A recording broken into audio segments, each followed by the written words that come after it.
Hi guys, today I'll be talking about two parts of a full argument that make up the bulk of a position paper, the confirmation and the refutation.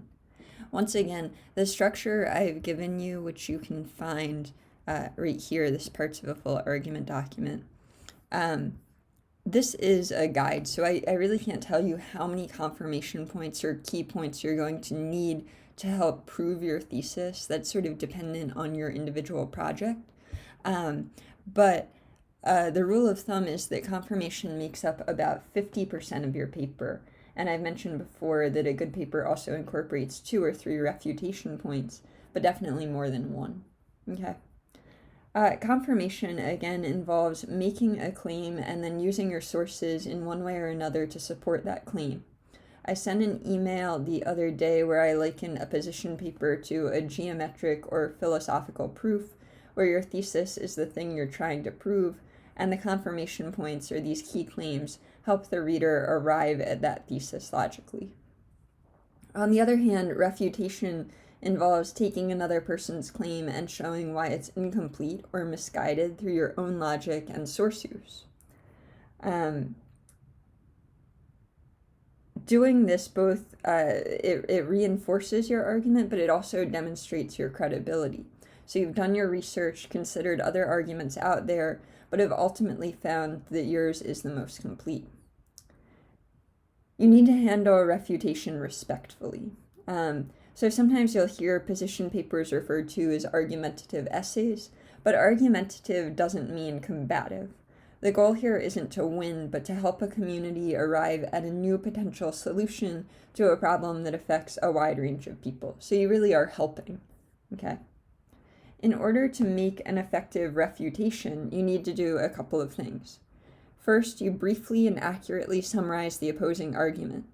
You can effectively counter it to build your own credibility if your audience isn't aware of the other argument to begin with. Then you'll make what's called a concession. So this acknowledges that there is some validity in the other viewpoint. You can find examples of concessions in the textbook reading for today. You're going to find that in the discussion board post, but I believe it's 333 to 337 is about making counterarguments. And they have sample phrases like, while it's true that X, or certainly so-and-so is right in saying, and then you follow that up with your counter where you point out the gaps in that viewpoint, why it's incomplete or misguided, again in a balanced and respectful way. Having knocked down the opposition, you'll circle back to reinforce your own claim. So that's sort of a rough guide to making a refutation. Okay?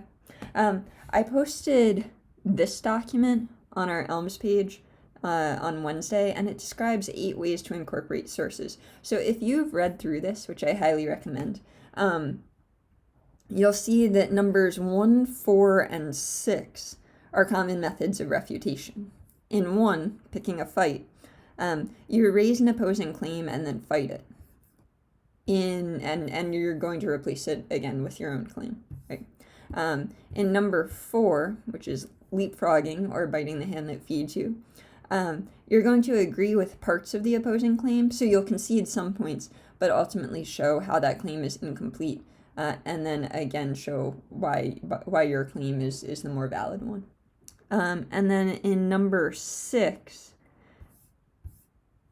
taking on the establishment or acting paranoid, you're going to demonstrate the weaknesses of multiple other points of view and then inject a new one that solves the problem. So the other methods, other than 1, 4, and 6, align more with confirmation. So again, you should look over this and think about how you can use sources to convince your reader of the validity of your argument. I also posted to our Elms page today this PowerPoint on refutations. I'd highly recommend looking at that. It's not a requirement, but it is a really good refresher on making refutations, which again are super important to building a strong argument, and it has some examples in here. So go ahead and take a look at that.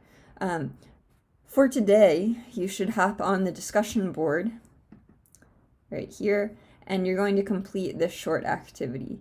So using a reading from the textbook, and let me know if you don't have access to the textbook. I can get you an electronic version or photos or something, we can figure it out.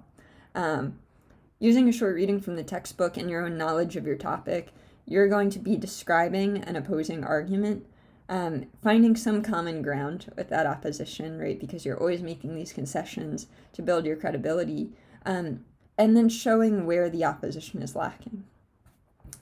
After that, you're going to respond to one other student's discussion board post, just with a quick comment. Do you think that the refutation is strong? Can you think of another argument that they might make, another possibility? Have you found something in the recent news that might interest them about their topic, etc.? Okay, so let me know if you have any questions. Good luck, and I'll talk to you on Monday. Bye.